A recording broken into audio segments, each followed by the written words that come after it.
के और भी कुछ पहलू हैं जिन पर हमें विस्तार से बात करनी है और साथ ही दर्शकों की फाइनेंशियल प्लानिंग के सिलसिले के साथ भी शुरुआत करनी है। हमारे साथ अब जुड़ गए हैं क्रेडेंस वेल्थ एडवाइजर्स के फाउंडर सीईओ कीर्तन शाह। कीर्तन, गुड इवनिंग, स्वागत है आपका। सबसे पहले आरबीआई पॉलिसी के कुछ पहलू जिस पर मैं चाहती हूँ कि हम विस्तार से बात करें, क्योंकि वो काफ़ी ज़रूरी है लोगों के लिए जानना और अहम डेवलपमेंट भी है। और यहाँ मैं जिक्र कर रही हूँ यूपीआई का क्रेडिट कार्ड के साथ मिलन, जिस तरह से इसको लिंक किया जाएगा। ऑनलाइन पेमेंट्स और डिजिटल ट्रांजैक्शंस को बढ़ावा देखने के लिहाज से ये बहुत ही बेहतरीन कदम है कीर्तन, लेकिन इसको अमल में कैसे लाया जाएगा, इस पर अभी भी सवालिया निशान है। शुरुआत तो रुपे क्रेडिट कार्ड से होने वाली है, लेकिन ये कामकाज कैसे करेगा, इसकी प्रोसेसिंग फीस वगैरह क्या होगी, क्या इसको लेके कोई बारीकी जानकारी है आपके पास जो आप समझा सकें? कविता, जैसे आपको पता है कि बहुत सारी इंफॉर्मेशन अभी तक डिस्क्लोज नहीं हुई है। सिर्फ ये ब्रॉडर हेडलाइंस फ्लैश हो रही है हर जगह पे। पर एक इम्पॉर्टेंट डिस्कशन एरिया यहाँ पर ये है कि आज जिस तरीके से यूपीआई में ट्रांजैक्शंस हो रहे हैं, आप देख रहे हो कि आपका डेबिट कार्ड लिंक किया जाता है सेविंग्स अकाउंट से या करंट अकाउंट से यूपीआई में ट्रांजैक्ट करने के लिए। पर जभी भी आप या जैसे ही आप क्रेडिट कार्ड की बात करोगे, तो सबसे पहला डिस्कशन पॉइंट ये आएगा कि क्रेडिट कार्ड में जो चार्जेस लगते हैं वो कौन बेयर करेगा। देखिए, कभी भी आप क्रेडिट कार्ड यूज करते हो तो मर्चेंट को एक फी पे करना पड़ता है वो क्रेडिट कार्ड सर्विसेज यूटिलाइज करने के लिए। तो मुझे लगता है सबसे बड़ा कठिन प्रोसेस यहाँ पर ये होगा ये समझने के लिए कि अगर आप क्रेडिट कार्ड को यूपीआई से लिंक करेंगे, तो उसमें मर्चेंट चार्जेस कौन बेयर करेगा। अगर देखिए मर्चेंट को ये चार्जेस बेयर करने पड़े, तो मर्चेंट मुझे नहीं लगता कि बहुत ज्यादा कंफर्टेबल होगा कि आपसे वो credit card linked UPI payment लेगा। तो या तो वो शायद यूपीआई पेमेंट ही लेना बंद कर देगा। तो आई थिंक ये चीज पे क्लैरिटी आना बहुत जरूरी है कि जो क्रेडिट कार्ड से लिंक मर्चेंट पेमेंट कॉस्ट है वो कौन बेयर करेगा। आई थिंक ये अगर क्लैरिटी आ जाए तो पता चल सकता है ब्रॉडर फ्रेमवर्क से कि ये कितना पॉपुलर हो सकता है। कविता, लेकिन एक चीज़ जो हम देखते भी हैं, जो हमारी टियर 2 टियर 3 टाउन्स है, वहाँ पे क्रेडिट कार्ड का इतना चलन नहीं है। काफ़ी हद तक लोग आज भी कैश ट्रांजैक्शंस में कीर्तन विश्वास रखते हैं। डेबिट कार्ड बहुत हुआ तो उनके पास होगा, क्रेडिट कार्ड को लेकर अभी भी विश्वास नहीं है। और इस कदम का मकसद यही है कि जितना हो सके डिजिटल ट्रांजैक्शन की रीच को बढ़ाया जाए। तो ये मानसिकता में बदलाव भी एक ज़रूरत हो जाएगी, राइट? नहीं, एब्सोल्युटली आई थिंक अगर आप देखेंगे तो मुझे ऐसा लग रहा है कि एक थॉट प्रोसेस चेंज तो काफी आ गया है कि आज अगर आप एक किसी छोटे से ग्रोसरी स्टोर में भी जाते हैं तो वो यूपीआई पेमेंट ले लेता है। सलोन के पास बाल कटवाने जाते हैं वो यूपीआई पेमेंट ले लेता है। तो आई थिंक सबसे पहले तो ये जो अडॉप्शन या थॉट प्रोसेस था कि क्या ऐसी कोई सर्विसेज चल सकती है, वो मुझे ऐसा लग रहा है टियर 1 सिटी में तो ऑलरेडी अडॉप्ट हो चुकी है। अब ये धीरे धीरे टियर 2 टियर 3 सिटीज में मूव कर रही है। तो जब तक ये टियर 2 टियर 3 सिटीज में मूव करके एक अच्छा सा इकोसिस्टम बना लेती है, आरबीआई ने एक अच्छा स्टेप किया है कि बहुत सारे लोग जो अभी भी टियर 1 सिटीज में इससे जुड़े नहीं है, फॉर व्हाटएवर रीजन, शायद ये पॉसिबल है कि क्रेडिट कार्ड की एंट्री की वजह से और जो एक छोटा सा क्रेडिट पीरियड मिल सकता है उनको क्रेडिट कार्ड को यूज करके यूपीआई के थ्रू। तो आरबीआई अभी ये कोशिश कर रही है कि ये जितने टियर 1 सिटीज में मेरे हिसाब से जो लोग रह गए कि जो अभी भी यूपीआई फ्रेमवर्क में नहीं आए, तो जब तक टियर 2 टियर 3 सिटीज में अडॉप्शन यूपीआई बेसिक फ्रेमवर्क का हो जाता है, तब तक आई थिंक ये क्रेडिट कार्ड लिंकेज के प्रॉब्लम्स भी सॉल्व हो सकते हैं अगर कोई प्रॉब्लम्स हुए तो आई थिंक ब्रॉडर लेवल पे पैन इंडिया आई थिंक ये एक अच्छा इकोसिस्टम डेवलप हो सकता है जहां पर ये यूपीआई पेमेंट काफी अच्छी तरीके से जो ऑलरेडी स्प्रेड हो चुकी है उसे काफी एक पुश मिल सकता है मेरे हिसाब से। चलिए, एक और अहम खबर, ई मैंडेट की सीमा कीर्तन बढ़ा दी गई है। 5,000 से बढ़ाकर इसको 15,000 कर दिया गया है। ये कितनी अच्छी बात है? ये बहुत अच्छी बात है क्योंकि देखिए बीच में क्या होने लगा था, सडनली बहुत सारी चीज़ों में आपको वापस ओटीपीज़ आ रहे थे जिसकी वजह से आप बहुत सारे पेमेंट्स को आप ऑटोमेट नहीं कर पा रहे थे। तो मुझे ऐसा लग रहा है कि अब बिजली का बिल है या टेलीफ़ोन बिल्स है, बहुत सारी ऐसी जो छोटी-छोटी पेमेंट्स है जो आप ई मैंडेट के द्वारा उसे ऑटोमेट कर सकते हैं। वो आई थिंक ये लिमिट बढ़ने के वजह से काफ़ी एक आसान और एक सिस्टमैटिक प्रोसेस हो जाएगा बहुत सारे लोगों के लिए जो ऑलरेडी इस ई मैंडेट सर्विस को अडॉप्ट कर चुके हैं। मेरे पास सही आंकड़े तो नहीं है, पर as far as I remember reading कुछ 6.5 crore e mandate transactions already authenticate और लॉगिन हो चुके हैं। तो मुझे ऐसा लग रहा है कि ये लिमिट बढ़ने से काफ़ी सारे मुझ जैसे लोगों के लिए एक स्मूथ हो जाएगा प्रोसेस कि 15,000 तक के ई मैंडेट ऑटोमेटिकली हो सकते हैं और मुझे हर बार ओटीपी उसमें ट्रांजैक्ट करने की या ओटीपी डालने की ज़रूरत नहीं पड़ेगी। यहाँ पे सतर्कता तो बरतनी पड़ेगी ना आपको, भले ही यहाँ पे ट्रांजैक्शन लिमिट बढ़ा दी है, इसका मतलब ये नहीं कि आप ज़्यादा सब्सक्रिप्शंस जो हैं वो लेना शुरू कर दें। सतर्कता कैसे बरतनी चाहिए फिर? सी आई थिंक मुझे ऐसा लग रहा है कि ई मैंडेट आपको जब भी आप ई मैंडेट को करने की कोशिश करें, उसे बहुत ही पॉपुलर सर्विसेज और ब्रांड्स के साथ ही ई मैंडेट को लॉगिन करें। मुझे ऐसा लग रहा है सबसे पहले तो ये सबसे इम्पोर्टेंट चीज़ है, क्योंकि आप किसी छोटे ट्रांजैक्शन के लिए या किसी अननोन सर्विस प्रोवाइडर के लिए या किसी अननोन चैनल थ्रू ई मैंडेट्स को रजिस्टर ना करें, क्योंकि मुझे ऐसा लग रहा है कि उस सिचुएशन में शायद ऐसा हो सकता है कि आप ट्रैक ना कर पाए कि कितनी सर्विसेज में आपने ई मैंडेट को यूज किया है। Point number 1।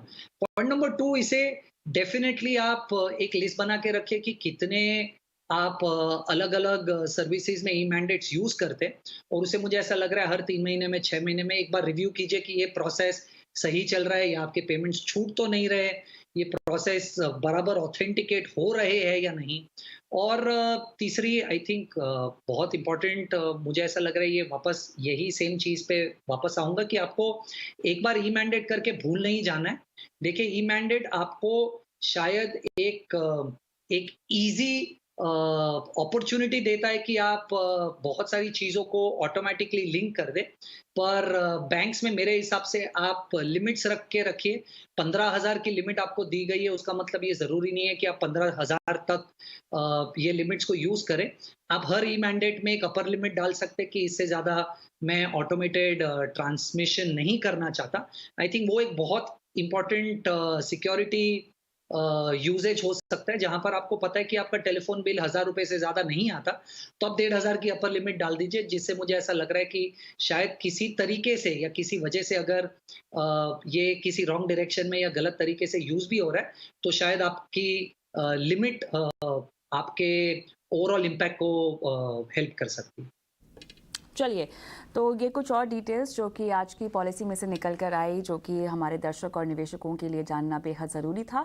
लेकिन हम रुकेंगे छोटे से ब्रेक के लिए अभी, और ब्रेक के उस पार जुड़ेंगे दर्शकों के साथ, जहां पर कराएंगे उनकी फाइनेंशियल प्लानिंग। और ब्रेक पर जाएं उससे पहले आपको छोड़ जाते हैं उस नंबर के साथ जहां पर हमें इंतज़ार रहता है आपके सवालों का। व्हाट्सएप नंबर है, इसको नोट डाउन कीजिए, अपने सवाल हम तक पहुँचाइए। मिलती हूँ आपको इस ब्रेक के बाद।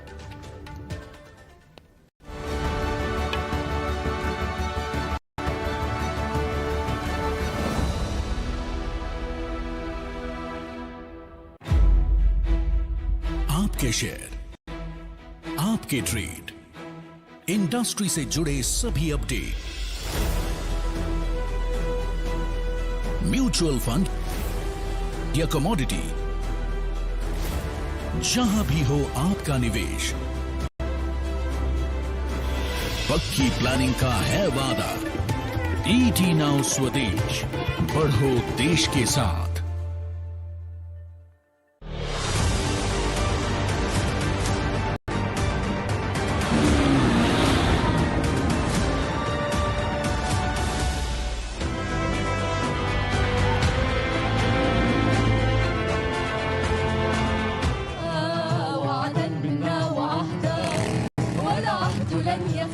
Dear Sadhguru, one of the world's voices and leaders on soil conservation. My dear brother Sadhguru, I would like to thank you for including the United Arab Emirates in your inspiring journey.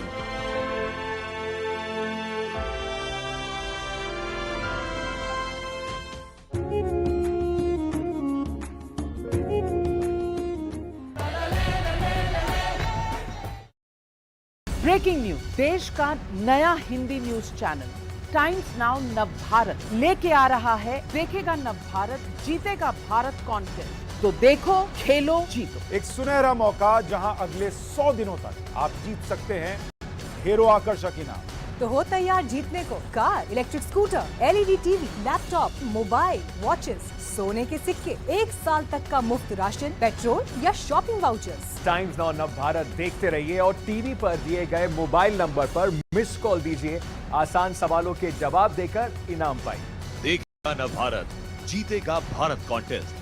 देश का बेहतरीन Hindi news channel Times Now Nav Bharat.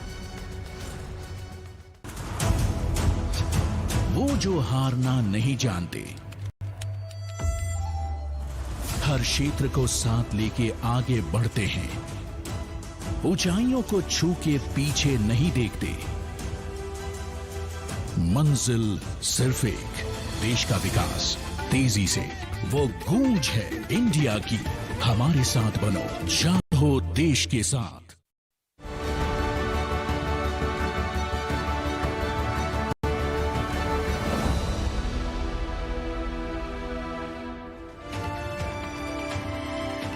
Welcome back. आप देख रहे हैं ET money बनो अपना finance minister. मैं हूं आपके साथ कविता थपलियाल और अब हम दर्शकों के सवाल लेना शुरू करें, लेकिन उससे पहले आपको बता देते हैं वो ज़रिया जहां पर आप हम तक पहुंच सकते हैं। एक व्हाट्सएप नंबर है जहां पर आपको अपने सवाल हमें भेज देने हैं। अगर आपका सवाल investment, insurance, credit card, loan से रिलेटेड है तो आपका सवाल आप हमें लिखित रूप में भेज दीजिए इस नंबर पर। अगर आप चाहें तो अपना सवाल वीडियो के रूप में शूट करके भी इस नंबर पर अपलोड कर सकते हैं और हम आपके सवाल को लाइव दिखाकर हमारे फाइनेंशियल प्लानर से या हमारे एक्सपर्ट से आपकी फाइनेंशियल प्लानिंग करवाएंगे। हमारे साथ कीर्तन शाह दर्शकों की फाइनेंशियल प्लानिंग करने के लिए जुड़े हुए हैं और पहले दर्शक भी कीर्तन हमारे साथ जुड़ गए हैं। इनका नाम है रोहित सिंह।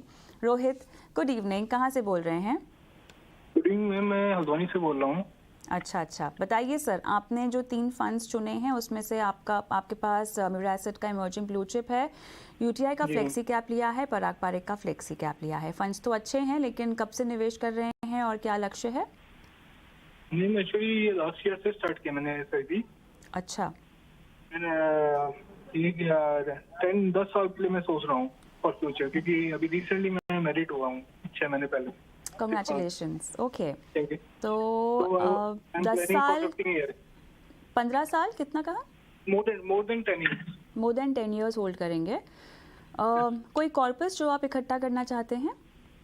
Sorry ma'am? कोई कॉर्पस जो आप इकट्ठा करना चाहते हैं? Ma'am around 20+। कितना? 20 लाख प्लस। 20 लाख? 20 लाख? 30 लाख। 30 लाख। क्या करेंगे 30 लाख से? For future ma'am, for building house and for बच्चों के एजुकेशन के लिए। तो इतना पर्याप्त होगा? नहीं मैम, अभी तो और रेड अप करूंगा उसको 10% हर साल बढ़ाते रहूंगा एसआईपी। तो मैम नहीं, तो आप तो एसआईपी बढ़ाएंगे, वो तो जब आपकी क्षमता होगी तब आप बढ़ाएंगे, लेकिन ओवरऑल टारगेट अगर आप 30 लाख रख रहे हैं तो ये काफी होगा? नहीं मैम, अभी मैंने अलग से और भी लिया। अभी रिसेंटली 2 महीने पहले मैंने फिर से एक और लिया है। कौन सा फंड लिया? मैम मैंने एसबीआई का ले रखा है। हेलो? एसबीआई का कौन सा? एसबीआई का स्मॉल कैप फंड स्टार्ट लिया है। ठीक है। और 5,000 की एसआईपी चल रही है इसमें 5,000 की एसआईपी चल रही है? जी मैम। नहीं, निवेश तो आप बढ़ाएंगे, लेकिन 30 लाख से ज्यादा इकट्ठा करना होगा ना। आपको लगता है कि घर के लिए, बच्चों की पढ़ाई के लिए 30 लाख काफी होंगे? नो मैम, उसमें तो नहीं है, मगर ये है कि विदाउट उसके सक्सेस करने के लिए करते रहूंगा। चलिए, तो यहाँ पे थोड़ी सी कीर्तन गोल अलाइनमेंट को लेके आपको इनको सलाह से शुरुआत करनी चाहिए, और क्योंकि महंगाई तो आजकल सभी चर्चा का मुद्दा बना हुआ है, क्यों ना शुरुआत उसी से की जाए। आई थिंक कविता, जैसे आपने सही कहा कि शायद 30 लाख का उनका जो लक्ष्य है बच्चे की एजुकेशन के लिए, मुझे देखिए ये डिपेंड करता है इंडिविजुअलिस्टिकली कि आप कितना खर्चा करना चाहते हो, कहाँ पढ़ाई करना चाहते हो, कौन सी कॉलेज में, और ये पैसा बहुत ही सब्जेक्टिव है हर इंडिविजुअल के लिए। Personal finance is very personal. पर मान के चले कि अगर उनका जो थॉट प्रोसेस है कि उन्हें 30 लाख रुपए जमा करने हैं, तो 30 लाख रुपए जमा करने के लिए, और आज से अगर 10 साल है उनके पास, और वो जो 11,200 रुपया निवेश कर रहे हैं, जो 3 स्कीम्स आपने कही और एक स्कीम उन्होंने ऐड की। तकरीबन 11,200 अगर हर महीना डाल रहे हैं और मैं अज़्यूम करूँ कि 12% रिटर्न निकल सकता है इक्विटी से, तो उन्हें तकरीबन 25 लाख रुपए तक की जमा पूँजी हो जाएगी आज से 10 साल बाद। तो अगर उन्हें 30 लाख चाहिए तो थोड़ा-सा और मुझे ऐसा लग रहा है जैसे ही सुविधा बढ़ती है उनके पास एसआईपीज़ बढ़ाने की, तो स्टेप अप एसआईपी करना चाहिए। नेक्स्ट ईयर थोड़ा-सा एसआईपी बढ़ाइए, उसके बाद थोड़ा-सा बढ़ाइए। आई थिंक ये जो कवर करने की कोशिश कर रहे हैं 30 लाख रुपए वो हो जाने चाहिए। पर आज के 11,000 के निवेश के हिसाब से वो 25 लाख तक 10 साल में पहुँच जाएँगे। तो ये था उनके गोल से रिलेटेड कितना पैसा निवेश करना पड़ेगा उसका डिस्कशन। अगर मैं उनके फंड्स की बात करूँ तो लार्जली मोटा-मोटा उनकी फंड्स सब अच्छे और उसमें कोई चेंज करने की ज़रूरत नहीं है। पर एक डेफ़िनेटली डिस्कशन पॉइंट यहाँ पर उनके क्वेश्चन के थ्रू बहुत सारे दर्शकों को ये मैं बताना चाहूँगा कि लेटली पीपीएफएस में मैंने देखा है कि बहुत सारे लोग निवेश कर रहे हैं। अनफॉर्च्यूनेटली मैं जब रिटेल इन्वेस्टर से बात करता हूँ तो ये मैं ज़रूर देखता हूँ कि वो पिछले 1 साल 3 साल का किसी भी स्कीम का रिटर्न देख के उनको ऐसा लगने लगता है कि ये स्कीम अच्छी है तो इसमें क्यों ना निवेश किया जाए। पीपीएफएस स्पेसिफिकली एक ऐसी स्कीम है जिसपे 2 चीज़ डेफिनेटली कहना चाहूँगा। देखिए अगर आप थोड़ा-सा डिटेल में स्टडी करें पीपीएफएस को, मेजॉरिटी रिटर्न्स पीपीएफएस के जो वो बेंचमार्क से ज़्यादा निकाल पाया है, वो इसलिए था कि 30-35% पीपीएफएस का पोर्टफोलियो इंटरनेशनल स्टॉक्स में और स्पेसिफिकली टेक्नोलॉजी स्टॉक्स में निवेश किया जा रहा था क्योंकि नैस्डैक ने बहुत अच्छा किया था पिछले 3 सालों में। पीपीएफएस को उसका प्लस रुपी डेप्रिसिएशन का एडवांटेज मिला है जिसकी वजह से उस स्कीम की परफॉर्मेंस इतनी आउटशाइन हो रही है। पर आज अगर आप देखें तो आरबीआई की गाइडलाइंस की वजह से ना उन्हें एडिशनल पैसा इन इंटरनेशनल सिक्योरिटीज़ में डालने मिल रहा है और उसी के साथ ही नैस्डैक और टेक्नोलॉजी स्टॉक्स भी उतना अच्छा नहीं कर रहे हैं। तो मुझे ऐसा लग रहा है कि जब आप पीपीएफएस में आज पैसा निवेश करने की कोशिश कर रहे हैं क्योंकि आपने देखा है कि पिछले 1 साल में और 3 साल में इस स्कीम ने अच्छा रिटर्न दिया है, तो ये एक डेफिनेटली थॉट प्रोसेस में रखिए कि आप अगर इस समय पे पीपीएफएस में पैसा निवेश कर रहे हैं, इन दो चीज़ों की वजह से मैंने जो आपको कहा है, आपको तकरीबन 5 साल के व्यू से पीपीएफएस में पैसा डालना है। पॉइंट नंबर 1 इनकी तीनों स्कीम्स इंडिपेंडेंटली काफ़ी ठीक है, पर अगर आप उसे एक पोर्टफोलियो के माध्यम से देखें, नज़रिए से देखें, तो मुझे ऐसा लग रहा है कि अगर उनके पास रिस्क एपेटाइट है, तो उनको थोड़ा-सा मिड और स्मॉल कैप में एलोकेशन बढ़ाना चाहिए क्योंकि उनके पास काफ़ी समय है और समय है तो एलोकेशन लार्ज, मिड, स्मॉल तीनों में अच्छा रहेगा तो शायद रिटर्न पोटेंशियल बेहतर हो सकता है। रोहित कोई सवाल पूछना चाहते हैं कीर्तन से? Yes ma'am. हाँ पूछिए। मैं ये कहना चाह रहा हूँ कि पराग पारिक में मुझे अगर 5 साल बाद अगर लगता है कि स्विच करा जाए तो वो बेटर रहेगा क्योंकि मेरे पास 2 फ्लेक्सी कैप है, UTI flexi cap and Parag Parikh flexi cap. सही पकड़े कीर्तन।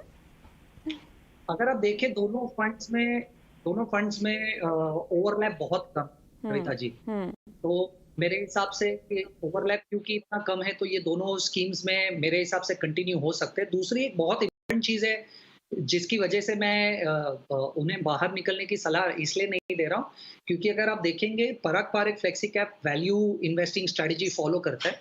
यूटीआई फ्लेक्सी कैप की स्ट्रेटजी थोड़ी सी मोमेंटम और ग्रोथ ओरिएंटेड है। तो ये दोनों स्कीम्स का कॉम्बिनेशन मेरे हिसाब से एक अच्छा डाइवर्सिफिकेशन पोर्टफोलियो में लेके आता है। तो मैं डेफिनेटली सलाह दूंगा कि दोनों को कंटिन्यू कीजिए, छेड़खानी मत कीजिए। और राइट रोहित सिंह, उम्मीद करते हैं कि आपको सलाह समझ में आ गई हो। ऑल द बेस्ट आपके इन्वेस्टमेंट्स के साथ। आरके गुप्ता साहब फोन लाइन पर हैं। गुप्ता जी नमस्कार सर। नमस्कार मैडम। कहाँ से बोल रहे हैं? मैं दाहोद गुजरात से बोल रहा हूँ। क्या करते हैं सर? मैं गवर्नमेंट ऑफिसर हूँ। ओके, 2019 में आपने इन शेयर फंड्स में पैसे लगाए हैं ना? हाँ जी, हाँ जी। तो आपने खुद रिसर्च की है क्या? हाँ जी, मैं थोड़ा ये टीवी देखता हूँ, उसमें आपके चैनल से और दूसरी चैनलों पर देख करके, और फिर मेरे एक फ्रेंड है जो अकाउंट ऑफिसर है मेरे, उनसे राय ली तो उन्होंने बताया कि लार्ज कैप में, क्योंकि मेरा रिटायरमेंट पास में ही है, अच्छा 7-8 साल बाकी है, तो बोला कि लार्ज कैप में मैंने दो पोर्टफोलियो रखे हैं मैंने लार्ज कैप में। हाँ, तो ये बताइए कि मुझे तो 8 साल और रखना चाहता हूँ मैं, इसी तरह के एसआईपी करना चाहता हूँ, तो मेरा कितना कॉर्पस बनेगा? इतनी ही एसआईपी करेंगे आप? 40,000 की ही? हाँ, 40,000 रुपये पर मंथ है। ठीक है, तो ये सवाल लेके हम कैलकुलेशन करवाएंगे कीर्तन से, लेकिन उससे पहले आप मुझे कुछ जानकारी दें। आप कह रहे हैं कि हाँ ये जी। रिटायरमेंट का कॉर्पस है आपका, इसके अलावा आपके पास और कोई हाँ जी। बैकअप इनकम नहीं है रिटायरमेंट के लिए? नहीं, दूसरी इनकम है क्योंकि मुझे पीएफ वो भी मिलने वाला है, मुझे पीएफ में पैसे कटते हैं मेरे, आपको पेंशन मिलेगी और ना? मेरा मुझे ये पेंशन भी मिलने वाली है, सब है मेरे पास में। ठीक है, तो इस लेकिन पैसे से एफडी के सिवाय मैंने इसमें हाँ एफडी के सिवाय मैंने इसको ऑप्ट किया है कि भाई इसके अंदर में जिसे अक्सर कहते हैं 12 से 15% पर मंथ पर ईयर अपने को इसमें वो इन्वेस्टमेंट मिलेगा, Right. इंटरेस्ट मिलेगा, उस हिसाब से मैंने इसको किया। तो कितना हो सकता है कॉर्पस मेरा और मेरे फंड कैसे हैं? मुझे ये इसलिए भी समझना है क्योंकि आप कह रहे हैं केवल 8 साल का समय है। 8 साल के बाद भी आप इसमें पैसे जितना चाहें उतना निवेश करने की क्षमता अगर रखते हैं तो निवेश रखना चाहेंगे ना? नहीं, जस्ट मैं क्योंकि मेरी तनख्वाह आज ही हो जाएगी ना, मुझे पेंशन मिलेगा रिटायरमेंट के बाद। राइट, तो आप पैसे निकालना चाहेंगे? हाँ, नहीं कंटिन्यू भी कर सकेंगे, लेकिन अभी जैसे अभी क्योंकि चूंकि अभी मेरे पास कोई दूसरा गोल नहीं है तो ये हिसाब से चल रहे हैं। चलिए ठीक है कीर्तन, अब थोड़ी सी सवाल में क्लैरिटी आ गई है, बताएं क्या रणनीति हो? आई थिंक सबसे पहले तो अगर मैं आपने ऑलरेडी जितना पैसा निवेश कर रखा है स्कीम्स में और वो जितना अक्यूमुलेट हो चुका है वो मुझे नहीं पता है, अगर उसे साइड में रखूं और सिर्फ ये सोचूं कि आप 40,000 रुपया हर महीना डालने वाले हो अगले 8 साल के लिए, तो आपका 40,000 रुपया अगले 8 साल तक 12% पे अगर कंपाउंड होता है तो तकरीबन आपके पास 60 से 65 लाख रुपए तक जमा हो जाएंगे। इसमें आप डेफिनेटली आज तक जो इकट्ठा किया हुआ पैसा है वो मैं कंसिडर नहीं कर रहा हूँ, तो वो डेफिनेटली एडिशनल होगा। पर अगर आप सिर्फ 40,000 रुपए की एसआईपी कर रहे हैं अगले 8 साल तक और 12% तक का return I think fair expectation है। अगर आप 8 साल का निवेश करने का सोच रहे हैं तो 60 से 65 लाख रुपीस तक मेरे हिसाब से आप आराम से अक्यूमुलेट कर पाएंगे, वो वन। दूसरा, मुझे ऐसा लग रहा है कि आपको ध्यान देना चाहिए, आपके पोर्टफोलियो में बहुत सारा ओवरलैप है। तो अगर आप देखेंगे Kotak blue chip, ABSL flexi cap, axis blue chip, Kotak blue chip, ये जितने भी फंड्स आप देख रहे हो उसमें तकरीबन 60 से 70% ओवरलैप है। ये सब फंड्स एक ही टाइप के स्टॉक्स को फोकस करने की कोशिश कर रहे हैं और सिर्फ थियोरेटिकली आपको ऐसा लग रहा है कि आपने 3-4 अलग अलग फंड में पैसा लगाया हुआ तो ये डाइवर्सिफाई हो रहा है, पर मुझे ऐसा लग रहा है ये 3-4 फंड्स मिलके सेम ही काम कर रहे हैं, कोई अलग नहीं कर रहे। इनफैक्ट अगर आप ये तीनों चारों फंड को आप एक साथ रखेंगे तो ये आपके लिए एडवांटेज से ज्यादा डिसएडवांटेज हो जाएगा, क्योंकि ये डाइवर्सिफिकेशन नहीं, कॉन्सेंट्रेशन रिस्क ऐड करेंगे आपके पोर्टफोलियो में। तो मुझे सबसे पहले तो ये लगता है कि इन 4 फंड्स में से आपको एक ही फंड में निवेश करना चाहिए, बाकी 3 फंड्स में आप निवेश बंद कर दीजिए, पॉइंट नंबर 1। और थोड़ी सी क्लैरिटी उस पर स्पेसिफिक्स पे आऊंगा। दूसरा, मुझे ऐसा लग रहा है क्योंकि आप रिटायरमेंट की बात कर रहे हैं और आप ये कह रहे थे कि आपको बहुत ज्यादा कॉन्सेंट्रेशन या रिस्क नहीं लेना पोर्टफोलियो पे, तो आपको थीमेटिक इन्वेस्टिंग नहीं करनी चाहिए जो आपका है SBI banking and financial fund. ये एक बहुत ही थीमेटिक और सेक्टर ओरिएंटेड फंड है जिसपे आपका पूरा पैसा एक ही सेक्टर बैंकिंग और फाइनेंशियल सर्विसेज पे लगता है, जिसे रिस्क शायद मुझे ऐसा लग रहा है ऐड हो सकता है आपके पोर्टफोलियो पर उससे भी ज्यादा एक दूसरा ये रीजन है कि आप अगर आपके सब पोर्टफोलियो को देख ले, जितनी भी स्कीम्स में आपने निवेश कर रखा है, 35 से 35% ऑलरेडी इन्वेस्टमेंट बैंकिंग और फाइनेंशियल सर्विसेज में हो रही है। तो ये भी जो टॉप अप आप कर रहे हो एसबीआई बैंकिंग और फाइनेंशियल सर्विसेज फंड से, मुझे नहीं लगता उससे एडवांटेज होगा आपके फंड में। और मुझे ऐसा लग रहा है कि डीएसपी मिड कैप फंड ये इसे थोड़े से बेहतर फंड मार्केट में है जिसे आप यूज कर सकते हैं। तो लार्जली मैं ये कहूंगा कि आप अपने फंड्स में से Aditya Birla flexi, DSP mid cap, SBI banking और फाइनेंशियल फंड और एक्सिस ब्लू चिप को निकाल दीजिए। आप अपने एग्जिस्टिंग पोर्टफोलियो में से कोटक ब्लू चिप और सुंदरम लार्ज और मिड कैप को होल्ड कीजिए। और क्योंकि आपकी 40,000 रुपए की एसआईपी है और 2 ही फंड्स होल्ड कर रहे हैं, आप 2 दूसरे फंड्स ऐड कर सकते हैं, एक्सिस मिड कैप और SBI small cap. I know इससे थोड़ा सा रिस्क एलिमेंट आपके पोर्टफोलियो में ऐड हो जाएगा क्योंकि मैं थोड़ा सा एक mid cap small cap element ला रहा हूं, पर मुझे ऐसा लग रहा है कि अभी आपका जो पोर्टफोलियो था वो पूरा लार्ज कैप टिल्टेड था, उसमें मुझे नहीं लगता कि आपको डाइवर्सिफिकेशन मिलता। तो अगर आपका थोड़ा सा भी रिस्क एपेटाइट है, क्योंकि 8 साल अच्छा समय है, अगर थोड़ा सा भी रिस्क एपेटाइट है तो आप एक्सिस मिड कैप और एसबीआई स्मॉल कैप ऐड कर सकते हैं। रिस्क एपेटाइट अगर कम है तो इसमें एलोकेशन कम रखिए। तो 40,000 की एसआईपी में से मान लीजिए आप सिर्फ 5,000 एक्सिस मिड कैप और 5,000 एसबीआई स्मॉल कैप में कीजिए और बाकी के 30,000 कोटक ब्लू चिप और सुंदरम लार्ज और मिड में स्प्लिट कर लीजिए। और मुझे ऐसा लग रहा है ये 4 का अगर आप कॉम्बिनेशन करेंगे, जो 2 मैंने आपको होल्ड करने बोले और 2 ऐड करने बोले, उससे आपका पोर्टफोलियो अच्छा सा डाइवर्सिफाई हो जाएगा। ऑलराइट, चलिए काफ़ी इत्मीनान से और आपने विस्तार से समझाइश दी है गुप्ता साहब को, लेकिन शो को आगे बढ़ाना है। बहुत दर्शक हैं जो सवाल पूछना चाहते हैं, एक एक करके सभी के सवाल लेंगे, लेकिन उससे पहले निवेश के गुरु मंत्र की ओर रुख कर लेते हैं एक बार।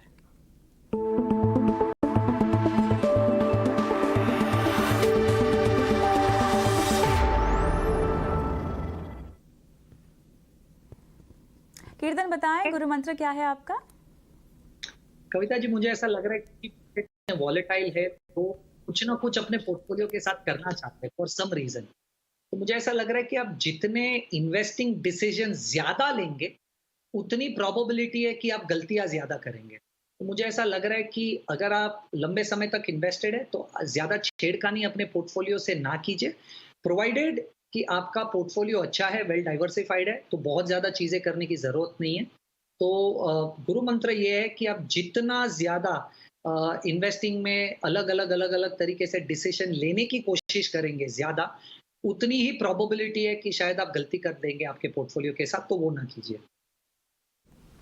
ऑलराइट, चलिए अब अगला सवाल ट्विटर के जरिए हमें लेना है पलाश बिस्वास का, और इनकी निवेश की जानकारी आपके पास होगी कीर्तन, लेकिन फिर भी बता देते हैं। इनको 25 साल में 1 करोड़ रुपए चाहिए, बच्चों की शादी और पढ़ाई के लिए इनका लक्ष्य है 20 साल में 40 लाख। मिरासेट का लार्ज कैप है, पराग पारिक का फ्लेक्सी कैप है, और 35 साल की इनकी उम्र है। 6,000 रुपए का लगभग ये निवेश कर रहे हैं। और कितना निवेश बढ़ाएं? कविता जी, मुझे ऐसा लग रहा है वो जो निवेश कर रहे हैं वो काफी होगा उनके लक्ष्य को पहुंचने के लिए, क्योंकि अगर उन्हें 25 साल बाद 1 करोड़ रुपए चाहिए और मैं 12% जो मेरा नॉर्मल रिटर्न रेंज है एक्सपेक्ट करता हूं, तो 6,000 रुपए की SIP से वो 1 करोड़ रुपए तक की राशि इकट्ठा कर लेंगे 25 साल में। और अगर जो उन्हें जो 40 लाख रुपए चाहिए 20 साल में, वो भी 4,500 रुपए की मंथली SIP से अक्यूमुलेट हो जाएगा। तो अगर बात उनके 10,500-11,000 रुपए निवेश करने की है और 20-25 साल में उनका जो लक्ष्य है वो पहुंचने की है, तो मुझे ऐसा लग रहा है लार्जली वो अपने लक्ष्य तक पहुंच जाएंगे। तो उन्हें इन्वेस्टमेंट बढ़ाने की मेरे हिसाब से बहुत ज़्यादा ज़रूरत नहीं है। उन्होंने एक डिस्कशन पॉइंट में ये कहा है कि वो किसी एक LIC प्रोडक्ट में निवेश करते हैं। मुझे पता नहीं है वो कौन सा प्रोडक्ट है, तो मैं सबसे पहले तो सजेस्ट करूंगा कि आप ऑन ग्राउंड किसी एक फाइनेंशियल एडवाइजर से मिलिए और उसे पता कीजिए कि आपको वो कंटिन्यू करना चाहिए कि नहीं। पर मेरे हिसाब से आप इन्वेस्टमेंट को इंश्योरेंस से लिंक मत कीजिए। 10 में से 9 प्रोडक्ट्स मैं बिना देखे आपको बोल सकता हूँ कि अच्छे नहीं होंगे इंश्योरेंस के, आपके इन्वेस्टमेंट लक्ष्य को मीट करने के लिए। क्योंकि लार्जली आपने 3 इन्वेस्टमेंट्स की हुई है, मिराई, PPFAS और कोटक इमर्जिंग इक्विटी। मुझे ऐसा लग रहा है कि आप ये तीनों में आपने 2 इन्वेस्टमेंट कर रखी है, मिराई एसेट्स में और पराग पारिक में, और आप थोड़ा सा एडिशनल पैसा निवेश करना चाहते, तो मैं आपको एक स्कीम और ऐड कर देता हूं। तो आप अपनी मिराई एग्जिस्टिंग कंटिन्यू कीजिए, PPFAS कंटिन्यू कीजिए, आप कोटक इमर्जिंग इक्विटी को ऐड कर लीजिए। तो अब पैसों का कॉम्बिनेशन कुछ इस तरीके से होगा कि आप 4,000 रुपए मिराई फंड में डाल दीजिए, 4,000 रुपए आप PPFAS में डाल दीजिए, और अब 2,000 रुपए आपके कोटक इमर्जिंग इक्विटी में डाल दीजिए। इस कॉम्बिनेशन से मुझे ऐसा लग रहा है कि 12% जो हम एक्सपेक्ट कर रहे हैं वो पहुंच भी जाएंगे, और ये फंड के कॉम्बिनेशंस भी काफ़ी अच्छे हैं। ऑलराइट, चलिए समय की कमी है, लेकिन और भी कई सारे सवाल पलाश के सवाल पर मुझे पूछने थे, लेकिन फिलहाल इतना ही उम्मीद करते हैं कि ये आपका जवाब सुन ले। YouTube पर हमारा पूरा शो जाता है, जहां पर तमाम दर्शक अपनी सलाह को नोट डाउन कर सकते हैं, फंड्स के नाम को नोट डाउन कर सकते हैं। और कीर्तन, इसी के साथ बहुत बहुत धन्यवाद। समय निकाला, दर्शकों को गाइड किया उनकी फाइनेंशियल प्लानिंग के लिए। मुझे भी इजाज़त दें, लेकिन जाते जाते आपकी स्क्रीन पर वो नंबर छोड़ जाते हैं जहाँ पर हमें इंतज़ार होता है आपके सवालों का। नमस्कार।